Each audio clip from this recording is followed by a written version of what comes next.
Hello friends, स्वागत है आपका हमारे चैनल मेंटर्स मंडल पे। आज की इस वीडियो में मैं फिर पढ़ाने वाला हूँ आपको स्पीड और वेलोसिटी में अंतर। इसमें हम पढ़ेंगे कि एवरेज स्पीड और एवरेज वेलोसिटी में क्या क्या अंतर है और किस किस टाइप का स्पीड और वेलोसिटी से सवाल बन सकता है। टॉपिक बहुत ही छोटा है, लेकिन जितने टाइप का सवाल बन सकता है हम वो सब करा देंगे कि अगर कितना भी घुमा के TCS पूछता है तो आप 100% कीजिएगा। ठीक, इसको पहले वाले वीडियो में हम आपको बताया था डिस्टेंस और डिस्प्लेसमेंट के बारे में। आज हम बात करते हैं स्पीड का। तो स्पीड के बारे में आप जानते होंगे कि स्पीड की अगर बात करें, स्पीड का हिंदी क्या होता है? चाल। तो स्पीड देखिए क्या होता है, इकाई समय में तय दूरी। इकाई समय में तय दूरी क्या कहलाता है? स्पीड कहलाता है, यानी यूनिट टाइम। यानी हर एक सेकंड में कोई गाड़ी जितना दूर जाता है वही उसका क्या स्पीड है। जैसे हम कहें कि किसी गाड़ी का स्पीड है 5 मीटर पर सेकंड, तो इसका मतलब ये हुआ कि वो गाड़ी एक सेकंड में कितना मीटर जाती है? 5 मीटर जाती है। अगर किसी गाड़ी का स्पीड है 10 किलोमीटर पर घंटा, तो इसको हम क्या कहते हैं कि उस गाड़ी का स्पीड क्या है? 10 किलोमीटर पर घंटा। इसका मतलब है कि 1 घंटा में वो गाड़ी कितना डिस्टेंस ट्रेवल करेगी? 10 किलोमीटर। तो इकाई समय में जितना दूरी तय किया जाता है उसी को क्या कहते हैं? स्पीड कहते हैं। अच्छा, स्पीड में क्या होता है? तो इसमें केवल मैग्नीट्यूड होता है। मैग्नीट्यूड यानी खाली परिमाण होता है। अब ये परिमाण क्या है? मैग्नीट्यूड। यानी देखिए, यानी कितना की स्पीड से कोई गाड़ी चल रहा है। जैसे मान लीजिए हम कहें कोई गाड़ी चल रहा है 30 किलोमीटर पर घंटा के रफ्तार से, तो 30 ये जो है ना 30 किलोमीटर पर घंटा, ये 30 क्या है? ये मैग्नीट्यूड है। क्या है? मैग्नीट्यूड। इसमें दिशा नहीं होता। जैसे हम कहें किसी गाड़ी का स्पीड है 30 किलोमीटर पर घंटा, तो इसका मतलब ये है कि कोई गाड़ी किसी भी दिशा में, किस दिशा में चल रही है उसका कोई जानकारी नहीं है। बस ये जानकारी है कि गाड़ी 30 किलोमीटर पर घंटा के रफ्तार से चल रही है। ये घंटा में 30 किलोमीटर दूरी तय करेगी। किस दिशा में तय करेगी, इससे चाल से ये बात पता नहीं चलता है। इसलिए चाल क्या है? इसमें केवल परिमाण होता है, जिसको वजह से चाल को हम क्या कहते हैं? अदिश राशि। अदिश राशि कहते हैं। क्या कहते हैं? अदिश राशि, जिसको क्या कहा जाता है? इंग्लिश में कहा जाता है क्या? Scalar quantity. क्या कहा जाता है? Scalar quantity. इसमें केवल क्या होता है? मैग्नीट्यूड होता है। डायरेक्शन का कोई बात नहीं होगा। लेकिन अगर हम बात करें वेलोसिटी का, अच्छा, यहाँ से चाल बराबर क्या होता है? फॉर्मूला एक आ जाएगा कि चाल बराबर होता है दूरी बटा समय। क्या? दूरी बटा समय। तो यहाँ से दूरी बराबर क्या हो जाएगा? चाल गुणे समय। ठीक है, अब हम बात करते हैं आपका वेलोसिटी का, कि वेलोसिटी क्या होता है? वेलोसिटी यानी जिसको हम कहते हैं वेग। ये वेग क्या होता है समझिए, ये भी वही है, इकाई समय में तय दूरी और दी गई दिशा में। ये बहुत इंपॉर्टेंट है, ध्यान समझिए। यानी distance travel in unit time in given direction, यानी जिस दिशा में आपको कह दिया जाए उसी दिशा में आप एक इकाई समय में जितना दूरी तय करते हैं वही उसका आपका क्या होता है? वेलोसिटी होता है। जैसे इसमें देखिए हम क्या कर, अगर किसी को हम गाड़ी का कहें कि स्पीड है 30 किलोमीटर पर घंटा, तो ये कहना पड़ेगा पश्चिम की ओर, टुवर्ड्स, पश्चिम की ओर। इंग्लिश में इसको हम क्या लिख सकते हैं? टुवर्ड वेस्ट लिख सकते हैं। यानी इसका मतलब है ना कि कोई गाड़ी चल रही है 30 किलोमीटर पर घंटा के रफ्तार से, यानी वो गाड़ी 1 घंटा में 30 किलोमीटर दूरी तय करेगी। और किस दिशा की ओर? पश्चिम दिशा की ओर। तो इसमें आपको डायरेक्शन बताना जरूरी है। यानी जब आप वेलोसिटी का बात करते हैं ना, तो उसमें क्या बताना जरूरी होता है? दिशा, यानी डायरेक्शन। अगर तो देखिए, अगर हम कहें कि किसी गाड़ी का स्पीड है 10 मीटर पर सेकेंड, तो यहाँ अगर पूर्व की ओर, तो ये देना पड़ेगा कि किस डायरेक्शन की ओर। तो कोई आपसे पूछे कि आपका मतलब मेरा गाड़ी चल रहा है 10 मीटर पर सेकेंड के रफ्तार से, तो अगर आपको ये भी बताना पड़ेगा कि किस डायरेक्शन में चल रहा है, आप ये भी बता दिए, तो समझिए उस समय आप क्या बता रहे हैं? वेलोसिटी बता रहे हैं। लेकिन अगर खाली आपके पास ये जानकारी है कि कोई गाड़ी 10 मीटर पर सेकंड के रफ्तार से चल रही है, तो वो केवल क्या है? उसका स्पीड है। लेकिन आपसे ये कह दिया जाए कि कोई गाड़ी 10 मीटर पर सेकंड के रफ्तार से पश्चिम की ओर, चाहे उत्तर की ओर, चाहे दक्षिण की ओर चल रहा है, तो वो उसका क्या हो जाएगा? वेलोसिटी हो जाएगा। यानी वेलोसिटी में क्या होता है? मैग्नीट्यूड तो होता ही है। इसमें केवल क्या था? मैग्नीट्यूड था कि कितना का रफ्तार से चल रहा है, किस डायरेक्शन में चल रहा है, ये चाल नहीं बताता है। लेकिन किस रफ्तार से चल रहा है, यानी मैग्नीट्यूड। मैग्नीट्यूड कितना है? तो 10 मीटर पर सेकंड, 30 किलोमीटर पर घंटा। और साथ में क्या है? डायरेक्शन है। तो मैग्नीट्यूड के साथ अगर डायरेक्शन आ जाएगा तो क्या हो जाएगा? वेलोसिटी हो जाएगा। तो वेलोसिटी से हम ये पता चलता है कि कोई गाड़ी किस रफ्तार से चल रही है और किस डायरेक्शन में चल रही है। लेकिन चाल से पता चलता है कि केवल किस रफ्तार से चल रही है, किस दिशा में चल रही है ये पता नहीं चलेगा। तो ये दोनों बेसिक अंतर है। तो बताइए, जब इसमें मैग्नीट्यूड के साथ यानी परिमाण के साथ दिशा है, तो ये क्या हो जाएगा? सदिश राशि हो जाएगा। कैसा राशि? सदिश। ये क्या है सदिश, जिसको वेक्टर क्वांटिटी कहते हैं। कौन क्वांटिटी? वेक्टर। इसमें क्या है, मैग्नीट्यूड के साथ साथ क्या है भाई, डायरेक्शन भी है, तो इसलिए क्या कहलाएगा आपका, वेक्टर क्वांटिटी कहलाएगा। तो ये दो बेसिक डिफरेंस होते हैं किसमें, स्पीड और वेलोसिटी में। कि वेलोसिटी से आपको क्या पता चलेगा, मैग्नीट्यूड के साथ साथ डायरेक्शन का भी क्या हो जाएगा, आपको पता चल जाएगा। तो यहाँ से एक बात बताइए, हम एक चीज़ लिख सकते हैं, आप बताइए क्या लिखें। इस दोनों में एक चीज़ देखिए, क्या सेम दिख रहा है, वेलोसिटी और चाल में क्या सेम दिख रहा है, तो मैग्नीट्यूड सेम है। जो वेलोसिटी का मैग्नीट्यूड है ना, वो किसके इक्वल है, अगर मान लीजिए हम यहाँ लिख दें मीटर पर सेकंड, तो आप इस दोनों को ध्यान से देखिए, इसमें क्या सेम है, तो वेलोसिटी का जो मैग्नीट्यूड है ना, वेलोसिटी का मैग्नीट्यूड वो किसके इक्वल है, तो वेलोसिटी का मैग्नीट्यूड किसके इक्वल है, चाल के। तो हम यहाँ से क्या लिख सकते हैं, एक बहुत इंपॉर्टेंट बात लिख सकते हैं कि वेग का परिमाण किसके बराबर होता है, चाल के। ध्यान से देखिए, बहुत इंपॉर्टेंट बात लिख रहे हैं, इसको ध्यान रखिएगा कि वेग का अगर परिमाण है, देखिए आपसे केवल ये कह दिया जाए कि गाड़ी 30 किलोमीटर पर घंटा की रफ्तार से चल रही है, तो क्या है, केवल चाल है। और ये कह दिया जाए कि गाड़ी 30 किलोमीटर पर घंटा की रफ्तार से पश्चिम की ओर चल रही है, तो वेलोसिटी हो गया। तो दोनों में क्या सेम है, जो वेलोसिटी का परिमाण है, मतलब ये वाला है, इसी को हम क्या कहते हैं, चाल कहते हैं। और इसमें अगर डायरेक्शन जुड़ जाएगा तो वेग कहलाएगा। तो आप यहाँ से ध्यान रख सकते हैं कि वेग का परिमाण जो होता है ना, किसके बराबर होता है, चाल का क्या होता है, बराबर होता है। तो ये बेसिक डिफरेंस है किसमें, वेग और स्पीड, मतलब चाल और वेग में। अब हम आपको बात करते हैं किसका, कि औसत चाल क्या होता है। औसत चाल से बहुत सारा क्वेश्चन पूछता है, ठीक। आप चाहें तो इसका स्क्रीनशॉट ले सकते हैं। अब हम आपको बताते हैं औसत चाल किसे कहते हैं।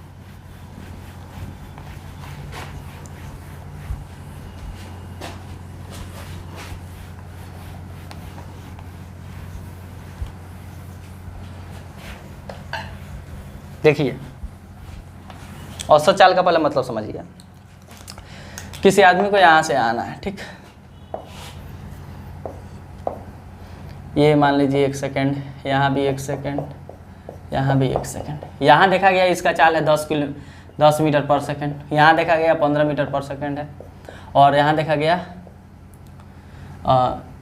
चलिए यहाँ 20 मीटर पर सेकेंड है, और यहाँ देखा गया 30 मीटर पर सेकेंड है।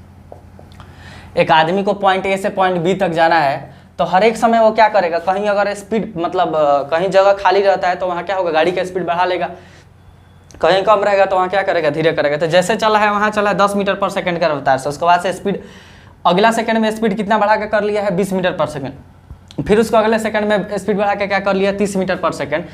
तो यहाँ से समझिए, इसका चाल फिक्स नहीं है। यहाँ एक सेकंड में 10 मीटर पर सेकंड है, दूसरे में 20 मीटर पर सेकंड है, तीसरे सेकंड में 30 मीटर पर सेकंड है। चाल इसका सेम नहीं है। तो औसत चाल क्या होता है ना, कि इस अब यहाँ से यहाँ देखिए, इसको आने में टोटल कितना घंटा का, कितना देर का समय लगा, 3 सेकंड का समय लगा। कितना सेकंड का, 3 सेकंड का। तो हम बात करें कि इसका औसत चाल बताइए, तो औसत चाल वही होगा ना, मतलब किस चाल से चले कि इसको समान चाल से यहाँ आने में कितना सेकंड का समय लगे, 3 सेकंड का ही समय लगे। तो औसत चाल का फॉर्मूला होता है, देखिए लिख देते हैं, औसत चाल बराबर होता है कुल दूरी बटा कुल समय। यानी जितना कुल दूरी तय हुआ है और जितना कुल समय लगा है उसमें क्या कर दीजिए, भाग क्या निकल जाएगा, औसत चाल निकल जाएगा। ठीक है। और औसत चाल क्या बताता है, जैसे आपको बताया ना कि 1 सेकंड में 10 है, फिर 20 है, फिर 30 है, इसको यहाँ से आने में 3 सेकंड लगा है, तो वो कौन सा चाल है जिससे चले, यहाँ से ये स्टार्ट करे और उसी चाल से यहाँ आने में 3 सेकंड का समय लगा, वही क्या होता है, औसत चाल होता है। तो देखिए औसत चाल निकालने का क्या है कि कुल दूरी बटा कुल समय। तो कुल दूरी कैसे निकलेगा, तो यहाँ देखिए दूरी बराबर क्या होता है, चाल गुणे समय। क्या होता है, चाल गुणे समय। तो अगर हम औसत चाल का बात करें, औसत चाल बराबर क्या होता है, कुल दूरी। तो पहले कुल दूरी लिखना पड़ेगा। अच्छा दूरी कैसे निकलेगा, तो यहाँ कितना देखिए 1 सेकंड, यहाँ टाइम 1 सेकंड चला है 10 मीटर पर सेकंड के रफ्तार से, तो दूरी निकालिएगा तो चाल गुणे समय, यानी 10 में 1 से गुणा होगा तो क्या होगा 10 मीटर, फिर प्लस यहाँ देखिएगा तो चाल गुणे समय 20 मीटर, और यहाँ देखिएगा तो चाल गुणे समय कितना 30 मीटर। तो टोटल दूरी हो गया इतना। कुल समय कितना लगा है, यहाँ से आने में 3 सेकंड लगा है। आप इसको जोड़िएगा तो क्या आएगा, 60 आएगा। 60 डिवाइडेड में क्या होगा 3, ये कट के क्या हो गया 20, तो क्या आ गया 20 मीटर पर सेकेंड। यानी ध्यान से समझिए, वो लड़का जो पहले सेकंड में 10 मीटर पर सेकंड की रफ्तार से चला है, उसका अगले सेकंड में 20 मीटर पर सेकंड की रफ्तार से चला है, और उसका अगले सेकंड में 30 मीटर पर सेकंड की रफ्तार से चला है, तो टोटल 3 सेकंड लगा है। लेकिन वो अगर शुरू से ही 20 मीटर पर सेकंड की रफ्तार से चलेगा ना, तभी उसको कितना देर लगेगा, 3 सेकंड का ही समय लगेगा। यही होता है औसत। मतलब इसको समझाया कि औसत चाल का मतलब क्या होता है, ये होता है। निकालने का तरीका क्या है, कुल दूरी बटा कुल समय। कुछ औसत चाल स्पेशल केस होता है जिसको एग्जाम में बहुत ज़्यादा क्वेश्चन पूछा जाता है, वो हम आपको बताते हैं। ठीक है, आप इसको लिखिए। देखिए, एक केस ये बनता है,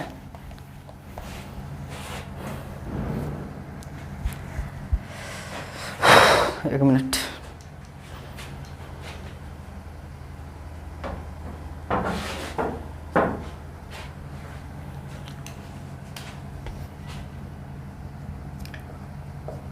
अगर समान समय में अलग अलग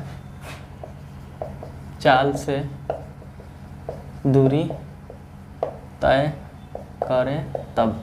पहला केस ये लेते हैं कि अगर समान समय में, मतलब समय समान है, क्या है, समय समान है और अलग अलग चाल से दूरी तय किया जाए, तो उस केस में क्या होगा। मान लीजिए चाल है S1 S2, क्या है चाल S1 और S2, क्या है S1 और S2, दो ही के लिए होगा।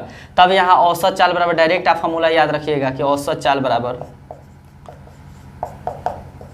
S1 plus S2 by 2। क्या याद रखना है कि अगर समान समय में, जैसे देखिए समान समय में अगर अलग अलग चाल से दूरी तय करें, तब उस केस में हमें औसत फॉर्मूला लगाने के लिए क्या फॉर्मूला लिखना है, S1 प्लस S2 बाई 2। यानी देखिए क्या इसका मतलब है, कहने का मतलब ये कि यहाँ से यहाँ आने में t समय ही लगा है, और फिर यहाँ से यहाँ आने में भी t समय लगा है। यहाँ चाल मान लीजिए कुछ है S1 और यहाँ स्पीड है S2, यहाँ चाल है S1, यहाँ स्पीड है S2, ये अलग अलग दूरी है, ठीक है, लेकिन तय करने में समय सेम लगा है और स्पीड अलग अलग है। तो औसत चाल बराबर डायरेक्ट आपको क्या याद रखना है कि दोनों को जोड़ के 2 से डिवाइड कर दीजिए। जिसके इसके पहले वाले केस में क्या था, इसके पहले वाले में आपको मतलब एग्जाम्पल लेकर भी बताया जा सकता है। आपको ये क्या याद रखना है, कभी दे दे कि समान समय में कोई दो गाड़ी है, समान समय में 20 किलोमीटर पर घंटा और 30 किलोमीटर पर घंटा के रफ्तार से कुछ दूरी तय करती है, तो औसत चाल बताओ। तो कुछ नहीं करना है, दोनों को जोड़ के 2 से क्या कर देना है, भाग। तो जब भी समान समय देखें ना तो इस तरह कीजिएगा। एक और होता है केस, जो आप लिख लीजिए, इसको मिटाते हैं।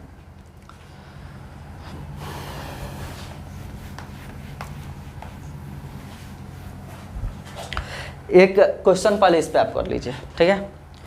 क्वेश्चन है कि टी घंटे में 20 किलोमीटर पर घंटा की चाल से कुछ दूरी तय करता है। 30 घंटे में टी समय में 20 किलोमीटर पर घंटा की रफ्तार से कोई गाड़ी कुछ दूरी तय करती है, तथा दूसरी गाड़ी 30 किलोमीटर पर घंटा की रफ्तार से टी ही समय में कुछ दूरी तय करती है, तो औसत चाल बताओ। तो कभी भी अगर समय सेम रहेगा ना, तो 2 चाल रहेगा, तो दोनों को जोड़ के क्या कीजिएगा, 2 से डिवाइड कर दीजिएगा। सेकेंड केस बनता है, अगर समान दूरी, अगर समान दूरी अलग अलग चाल से तय करे तब। यानी जो दूरी है वो समान है। देखिए 2 गाड़ी चल रही है, समान दूरी है और अलग अलग स्पीड से तय कर रही है। अच्छा, एक ही गाड़ी है, यहाँ से यहाँ गई, समझ, यहाँ से यहाँ गई S1 के स्पीड से और यहाँ से यहाँ आई S2 के स्पीड से, तो औसत चाल बताओ। यानी दूरी समान रहेगा तब औसत चाल निकालेगा। फॉर्मूला क्या होता है, औसत चाल बराबर आपको याद रखना है। ये 2 स्पेशल कैसे जो याद रखिएगा, मैथ में भी आप पढ़े होंगे। औसत चाल बराबर होता है 2S1 S2 बटा S1 प्लस S2। क्या 2S1 S2 बटा, अरे होता है ना 2xy बटा x प्लस y। जब समान दूरी तय किया जाए, xy क्या है, चाल है, औसत चाल आप इसमें पढ़े होंगे स्पीड टाइम डिस्टेंस में, ठीक। तब इस केस में हम ये फॉर्मूला लगाते हैं जब क्या है, दूरी समान रहे। तो ये समझे। अब इंपॉर्टेंट चीज़ है कि औसत वेग क्या है और औसत चाल में क्या है। औसत वेग क्या होता है, ठीक। औसत दूरी तो समझ गए, सॉरी औसत चाल तो समझ गए, औसत वेग आपको समझाते हैं।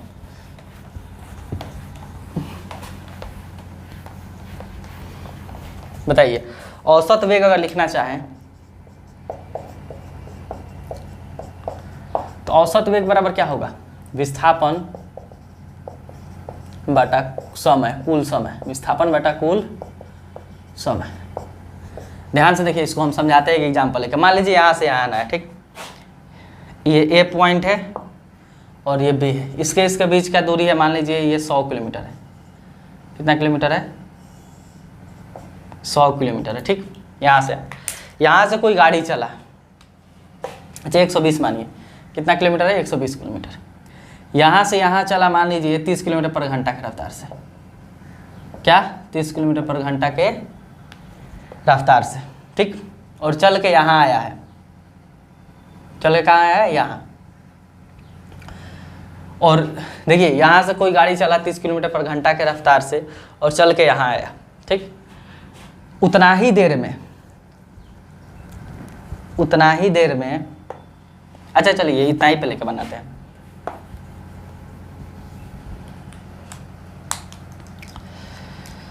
तो यहाँ से अगर आपसे विस्थापन पूछा जाए कि इस केस में विस्थापन बताओ क्या होगा, तो विस्थापन कैसे आप निकालिएगा? तो देखिए विस्थापन बराबर क्या होता है, यहाँ से यहाँ चला, ये मान लीजिए दूरी है कितना, ये 60 किलोमीटर, यहाँ से यहाँ तक कितना है? 60 किलोमीटर है। तो अगर आपसे विस्थापन पूछेगा तो कैसे निकालिएगा? देखिए अगर यहाँ से आपको चाल पूछता, क्या पूछता? चाल तो दिया ही है भाई, चाल को हम इग्नोर करते हैं, चलिए चाल समझिए नहीं है, चाल को हटा देते हैं, चाल नहीं दिया है। ठीक, टाइम दिया है कि यहाँ से यहाँ आने और जाने में कितना टाइम लगा है इसको, तो आप समझ लीजिए कि 6 घंटा लगा है। कितना घंटा लगा है? 6 घंटा। देखिए यहाँ से यहाँ जाने और यहाँ से यहाँ आने में कितना घंटा का समय लगा है? 6 घंटा का समय लगा है। तो क्या निकालना है आपको? औसत वेग निकालना है। तो औसत वेग बराबर क्या होगा बताइए? पहले औसत चाल का बात करते हैं। औसत चाल बराबर क्या होता है? कुल दूरी बटा कुल समय। तो इसको यहाँ से यहाँ जाकर और यहाँ आने में कितना समय लगा है भाई? ये टोटल 120 किलोमीटर है। टोटल यहाँ से यहाँ तक कितना है? 120 किलोमीटर। लैंग्वेज में सवाल आएगा, ठीक है, हम एग्जांपल लेकर समझा रहे हैं। तो औसत चाल बराबर क्या होता है? कुल दूरी बटा कुल समय। तो कुल दूरी कितना तय किया है? तो पहले यहाँ से यहाँ गया 120 किलोमीटर, फिर इधर से इधर आया 60 किलोमीटर। तो कितना डिस्टेंस तय किया? Total 180 kilometre. समय कितना लगा है? 6 घंटा। तो कितना आ गया? 30 किलोमीटर पर घंटा। ये क्या आ गया? इसका औसत चाल आ गया। लेकिन आपसे औसत वेग पूछा जाए, हम समझा रहे हैं कि औसत चाल और औसत वेग कैसे अलग है। ठीक है, औसत वेग पूछा जाए तो औसत वेग बराबर क्या होता है? कुल विस्थापन। विस्थापन कितना है? तो देखिए विस्थापन कैसे निकलता है? प्रारंभिक बिंदु माइनस अंतिम बिंदु। तो विस्थापन यही ना है, अरे शुरू किया है यहाँ से, अब घूम के फिर यहाँ आ गया है, तो इतना ही का ना विस्थापन है, यही ना इसका विस्थापन है, ये वाला। तो विस्थापन कितना है? टोटल 120, ये है 60, तो ये वाला कितना होगा? 60। यानी विस्थापन कितना है यहाँ? 60। ये विस्थापन में समय कुल कितना लगा है? 6 घंटा। तो डिवाइड कीजिए तो क्या आ गया? 10 किलोमीटर पर घंटा। तो आप यहाँ से एक बात देख सकते हैं, क्या? ये औसत वेग है ना, छोटा है औसत चाल से। औसत वेग क्या है? छोटा है औसत चाल से, लेकिन बराबर भी हो सकता है। कब? जब ये मान लीजिए सीधी रेखा में गमन करता है, यहाँ से यहाँ केवल जाता है, तो बराबर भी हो सकता है। औसत चाल और औसत वेग क्या हो जाएगा? बराबर। लेकिन औसत वेग बराबर, ये दोनों बराबर हो सकता है एक केस में, लेकिन हमेशा ये इससे क्या होगा? छोटा ही होगा, बड़ा नहीं हो सकता औसत वेग, क्योंकि वेग में क्या है? विस्थापन है, और आपको चाल में क्या है? दूरी है।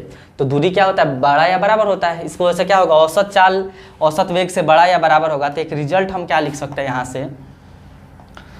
देखिए क्या लिख सकते हैं, आप देख रहे हैं ना, औसत चाल औसत वेग से क्या है? बराबर आ सकता है। तो जब सीधी रेखा में गमन करे, तो यहाँ से एक बात याद रख सकते हैं कि जो औसत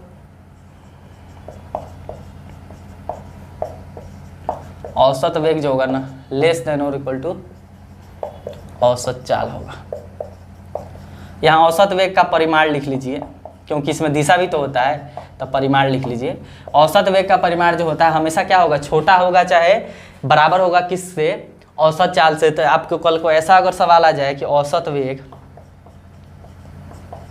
वेग का परिमाण बटा औसत चाल क्या होता है? Less than 1। तो देखिए ये छोटा होगा, ये बड़ा होगा, तो हमेशा छोटा या बराबर होगा किसके? 1 से। तो इस तरह का क्वेश्चन बन सकता है, जिस तरह विस्थापन दूरी में बनता है ना, थोड़ा सा एडवांस जाएगा तो इस टाइप का क्या होगा? क्वेश्चन बन सकता है। तो इतना टाइप का क्वेश्चन आपको क्या रखना है? ये चीज़ बातें आपको ध्यान रखना, औसत वेग, औसत चाल, वेग और चाल से। ठीक, नेक्स्ट वीडियो में हम त्वरण जानेंगे कि एक्सेलरेशन क्या होता है, आगे की चीज़ें पढ़ेंगे। वीडियो को पसंद है तो लाइक और शेयर कीजिएगा, नए तो चैनल को सब्सक्राइब जरूर कीजिएगा।